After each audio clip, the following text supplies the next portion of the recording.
Décision Plus est au service des investisseurs boursiers depuis 1987, au tout début de l'autonomie boursière. Notre logiciel de graphique Market Vision Plus et notre logiciel de code dynamique Trader Plus en ont fait sa renommée. Nous sommes encore ici parce que nous évoluons sans cesse et que nous servons bien nos clients. Découvrez nos produits et services spécialement conçus pour l'investisseur actif et autonome dans la boutique Décision Plus. Le logiciel de graphique Market Vision Plus est en français. C'est le logiciel le plus utilisé par les investisseurs de chez nous. C'est lui que vous voyez dans le feu de l'action. Trouvez, classez et analysez plus facilement avec cet outil sans pareil pour suivre la bourse et prendre les meilleures décisions. Gardez vos titres à l'œil avec Market Vision Plus. Consultez la boutique Décision Plus pour en faire l'essai pendant 10 jours sans aucun frais, c'est garanti. Laissez-nous vous guider pour analyser la bourse et prendre vos décisions. Les analystes de Guru.tv feront tout le travail pour vous. De minute en minute, nous classons les titres selon leur situation technique. Nous révélons les signaux d'achat et de vente. Nous publions des recherches poussées et nous prodiguons des conseils en temps réel. Ça commence avant l'ouverture et ça se poursuit jusqu'à la fermeture des bourses. Profitez de chaque cycle boursier avec Guru.tv. Trader Plus, l'instrument du day trader. 50 cotes qui clignotent en même temps. Autant de listes que vous voulez. Graphiques à la seconde. De 3 à 30 graphiques. Des alarmes à volonté. Des listes de cotes préparées. Des modèles graphiques préparés. Prêts à faire feu. Achetez, vendez avec Trader Plus.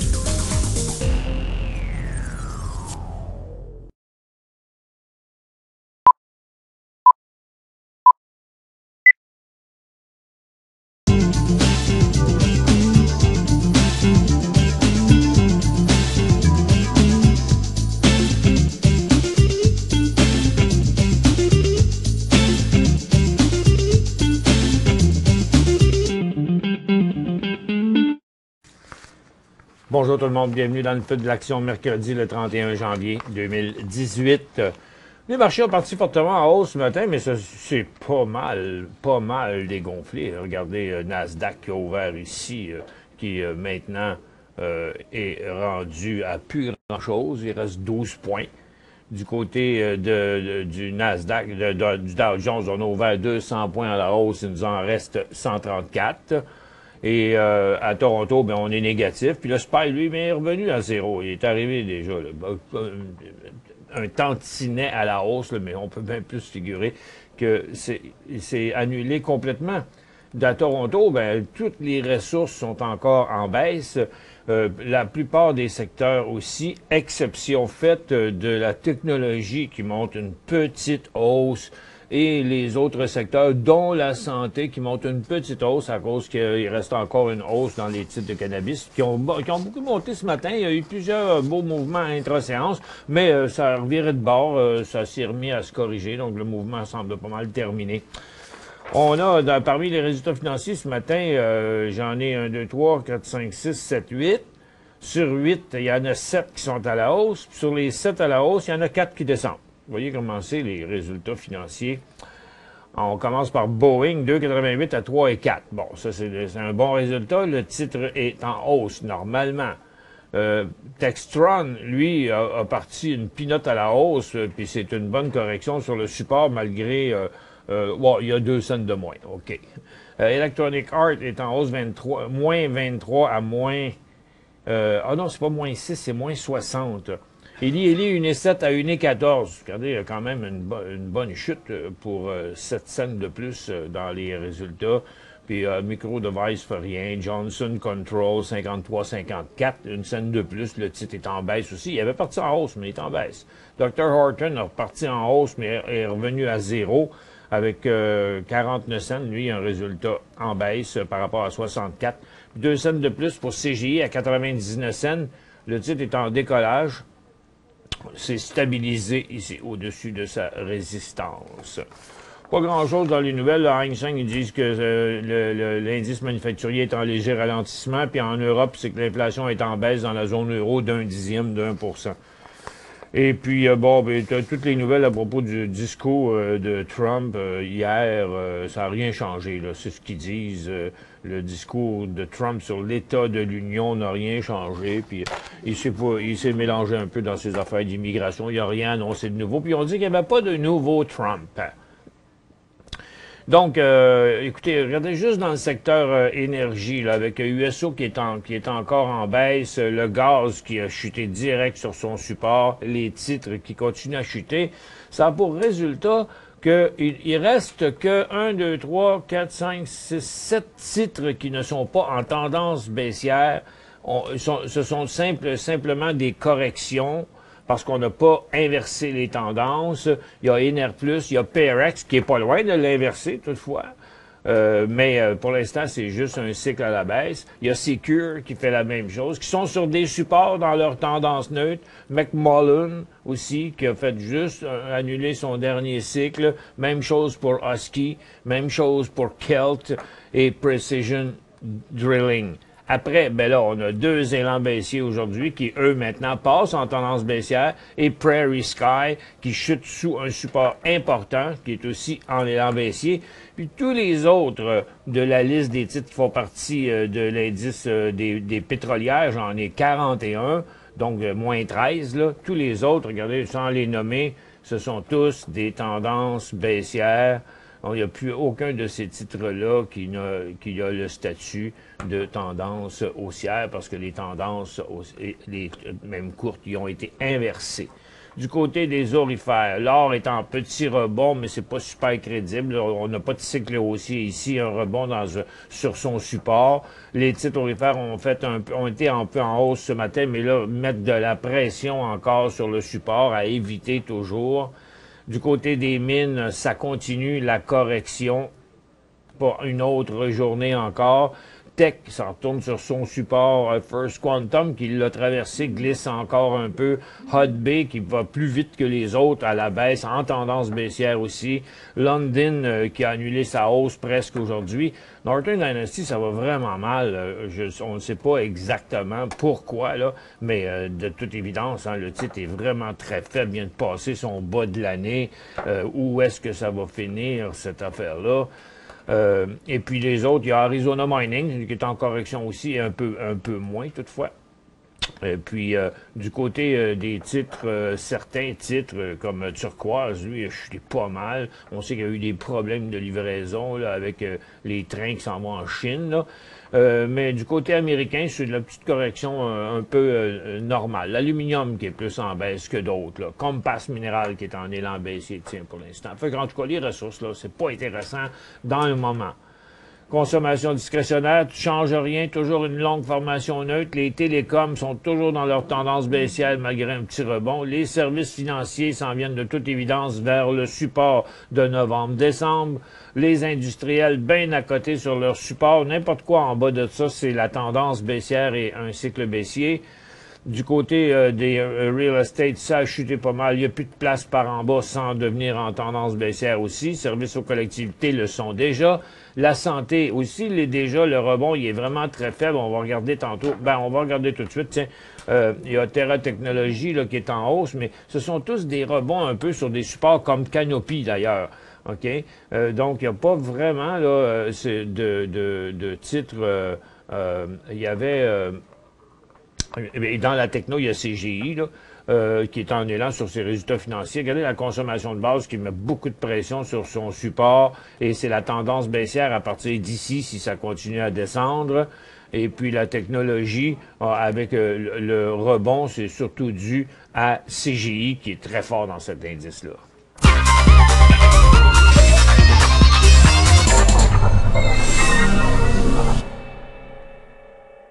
Questions, je vous ouvre la barre de questions. Aussitôt que je vais avoir fini de faire le tour du cannabis ici, là. Regardez là la situation. Parce que c'est un mouvement de secteur qu'on vient d'avoir là. Il y avait une exception, il y avait un AL à un moment donné, là, au début, mais pour ce qui est du cannabis, regardez la formation qui est une formation très classique, là. C'est pas la première fois qu'on voit ça. Vous savez, je répète les mêmes choses souvent, mais parce que il y a souvent des nouvelles personnes qui écoutent. Et puis, donc, les tendances à 80 degrés comme ça se maintient pas longtemps, là. Fait que ça va loin parce que c'est abrupt, là. Mais regardez, là, on est rendu dans une formation triangulaire, là. Puis ce genre de formation-là, qui sont des genres de périodes de digestion, que j'aime les appeler, parce que, écoutez, il n'y a pas de compagnie qui fait de l'argent là-dedans, là.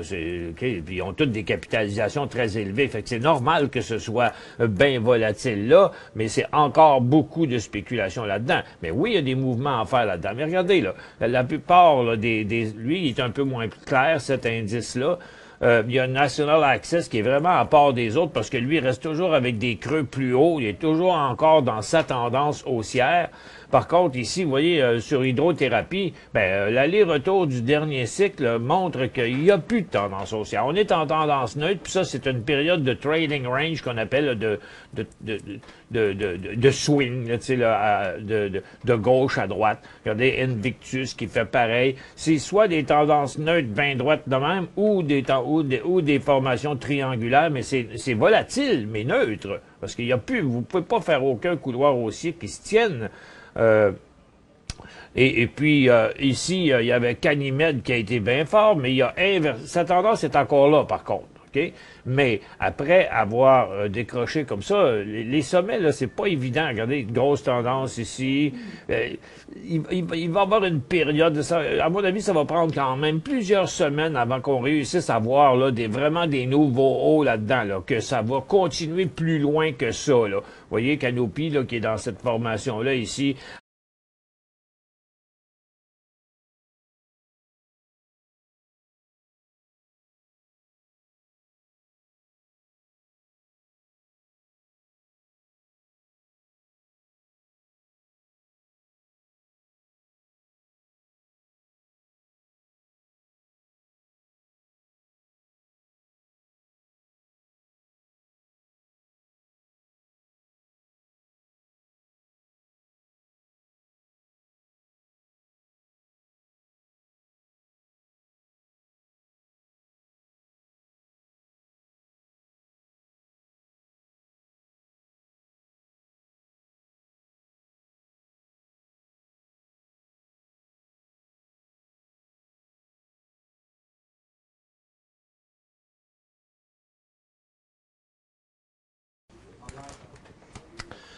bonjour, désolé, on a eu un problème. En fait, ça a été une panne électrique dans tout le building, donc à moitié chemin à l'émission.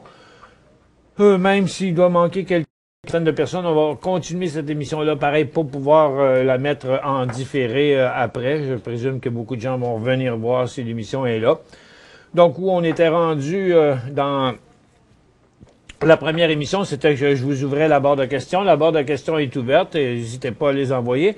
Puis là, on était rendu à regarder le mouvement des titres de cannabis. Là. Il y a Fire qui a fait une belle poussée dans les dernières minutes que j'ai ici.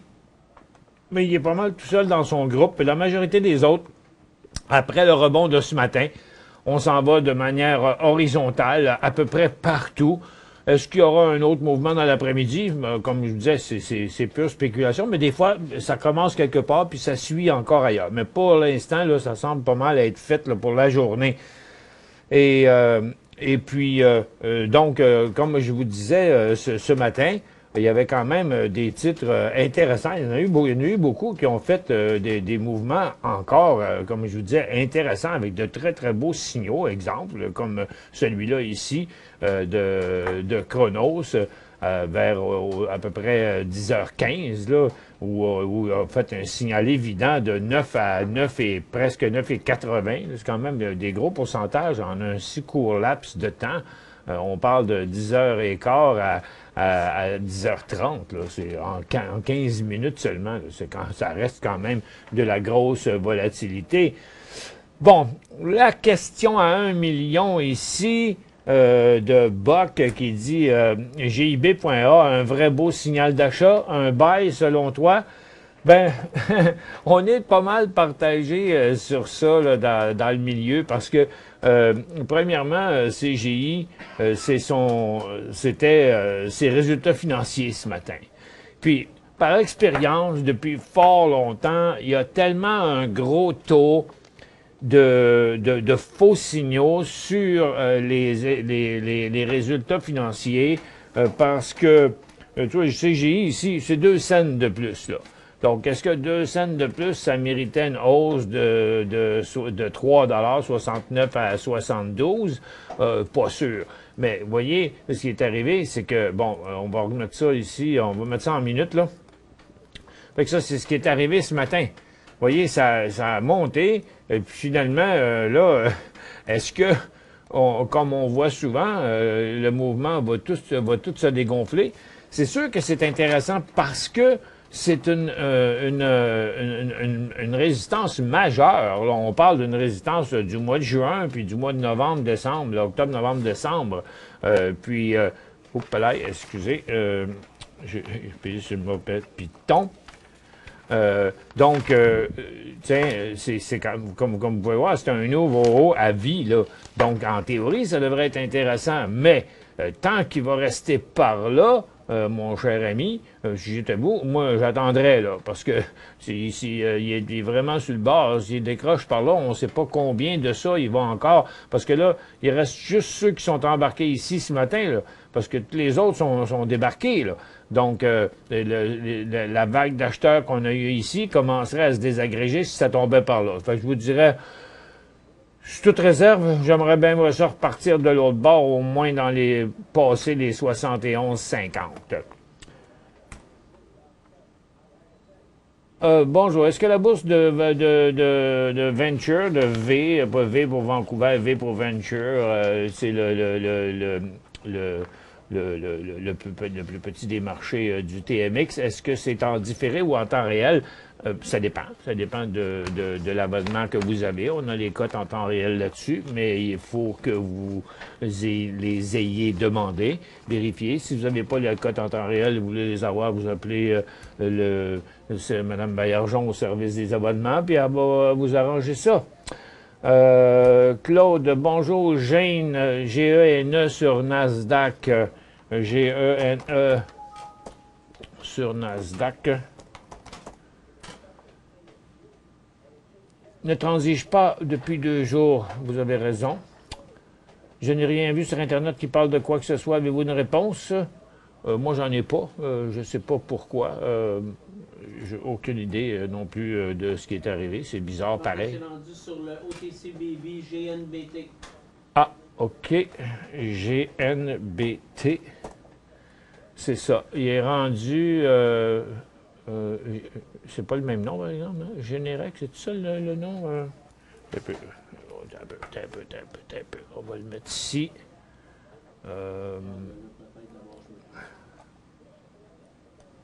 11. Bon, puis GENE. Non, c'est pas le même nom. C'est bizarre. Ça n'a pas l'air d'être bon ton affaire, Max. En tout cas, non, on ne sait pas pour l'instant. Maxime est en train de regarder. Là. VATE,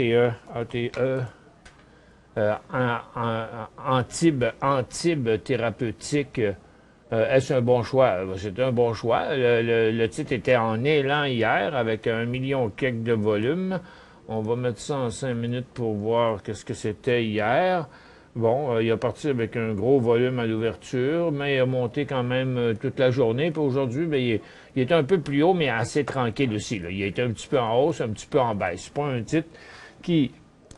aussi bizarre que ça paraît, malgré qu'il y a eu presque 3 millions de volume hier. C'est beaucoup de gros blocs dedans. Mais en tout cas, c'est un titre qui est dans une nouvelle tendance haussière. Techniquement, c'est le genre de mouvement qu'on aime bien, là, des débuts de nouvelles tendances haussières. Ça aurait été préférable un peu hier. Le problème ici, c'est parce que là, à 25, presque 26, OK? L'inversement de la tendance ici, c'est en dessous du support. Donc là, on est rendu à 17, là, 17,5. Ça ferait quand même une grosse perte en pourcentage. Ça fait que si vous achetez là, étant donné qu'il a passé la journée au-dessus de ça hier, on pourrait prendre ça comme support à court terme à la place, puis sortir à 20, OK? Donc, vous auriez 5 cents de risque là-dessus. Oui, Max? GENE, ils ont demandé à être suspendus de Nasdaq pour l'instant. C'est une demande de la compagnie. Ils vont faire une annonce pour une émission d'action et le site devrait recommencer à se transiger le 6 février. C'est OK. tout sur leur site web.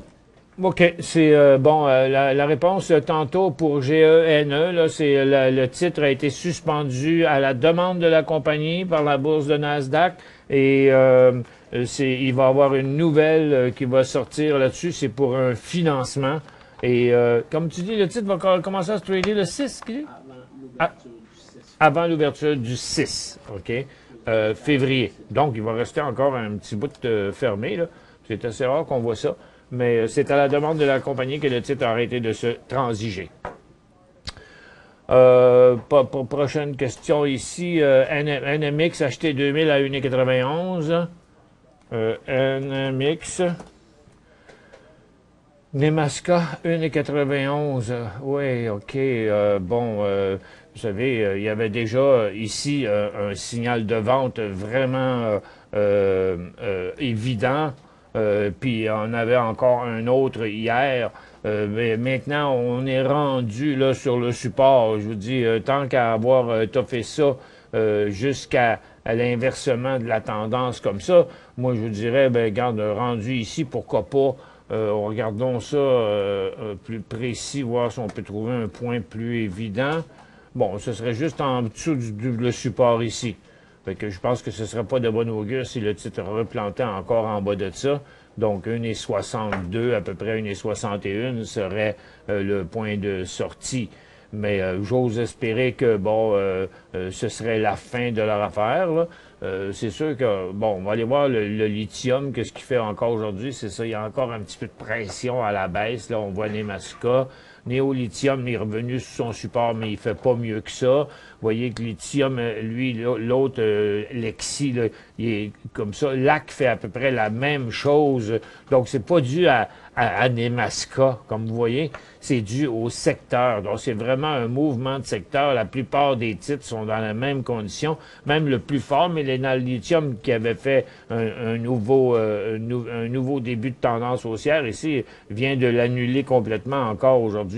Donc, c'est pas le seul titre faible. Donc, on va espérer que ça va toffer au-dessus des supports ici, mais de toute évidence, si ça continue, la faiblesse, Nemaska va planter en dessous de son support. Probablement que Néolithium va y retourner, puis Lithium Énergie aussi, puis LAC aussi va percer un nouveau support, probablement. Donc, j'étais vous, j'attendrai le signal, tout simplement. En attendant, on va espérer que ça va virer de bord, parce qu'on est rendu à un support quand même important. Donc, comme vous voyez, on a presque tout perdu sur Nasdaq. Il reste quelques points maintenant, 14 points. Sur le Dow, il nous reste 120 points, mais ça continue encore en direction à la baisse. Et le SPY est rendu à zéro. Le TSX continue à être négatif. Les ressources sont à éviter du côté canadien. Puis même dans les autres secteurs, il n'y a pas un seul secteur haussier. Donc, il n'y a pas beaucoup de signaux qui sont beaux non plus aujourd'hui et qui sont valides. La seule affaire qui a à surveiller, pas la seule affaire, mais une des rares choses qui a à surveiller cet après-midi pour de l'intra-séance, c'est encore les titres de cannabis qui ont toujours une chance de redécoller à la hausse, parce qu'il y en a plusieurs qui sont dans cette même situation-là, que ce soit Aurora, Afria, Weed, tout le groupe. Il y a même un EMH là, qui fait une tentative là, dans le moment, mais on parle pour dans l'après-midi, là, ça va être du petit trading. Ce serait super, ce serait surprenant, je veux dire, excusez. Ce serait surprenant de voir une grosse phase haussière après-midi dans l'étape où on est rendu là dans le cannabis, mais c'est à peu près là. Il y a le FOMC à 2 heures. Ah, là, il peut y avoir des soubresauts après-midi à 2 heures avec l'annonce du FOMC. En tout cas, le marché est quand même en correction depuis un petit bout. Il y a ATE sur le marché de croissance aussi qui vient de rentrer, là. Là, il faut que j'arrête pour faire l'émission en anglais. ATE est en arrêt. Je sais pas. Pourquoi. Il ne m'apparaît pas. Il a fait des trades ici, son dernier trade. Attends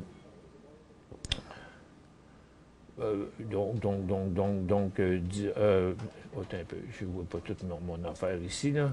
Donc, il a tradé à 10h15. Le last trade, il y a... Attendez un petit peu, j'arrive pas à voir l'ouverture au bas, du bas. Je sais pas, attendez un petit peu, je vais regarder ça. ATE sur Venture, je peux le faire ici. Ça va être ATE sur le marché de croissance. Bon, là, on va le voir. Pour l'instant, en tout cas, il a fait des trades il n'y a pas longtemps.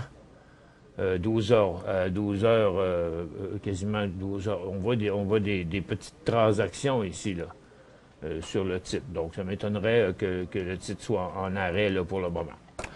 Bon, ben écoutez, une dernière question. Qu'en pensez-vous de la nouvelle sur NRX? Ils vont ouvrir une plus grande mine de nickel, 5e au monde, appelée Projet Piémont. RNX. Ben, ça se voit hein, que le titre est populaire, mais écoutez, peu importe, là, hein, grosse mine, petite mine, allez-y avec les signaux techniques. Pour l'instant, la nouvelle, on voit, c'est clair que la nouvelle était plutôt dans ce cas-ci, et là, on a subi une correction, on est en train de produire un support qu'on voit bien ici, à ce haut niveau-là, OK? Et là, donc, il faut attendre maintenant que ce cycle-là ici s'inverse, ici comme ça, les mêmes lignes que j'ai dans les deux graphiques, là, ben, ce serait comme 29,30, le point d'entrée là, mais écoutez, le volume était super fort. Je pense que c'est un titre intéressant du côté trading au cours des prochaines semaines. C'était tout pour les questions. C'était tout aussi pour l'émission. Dans 10 minutes, on reprend l'émission en anglais normal. Désolé pour l'interruption, mais c'était pas de notre faute. Sur ce, passez une bonne fin de journée.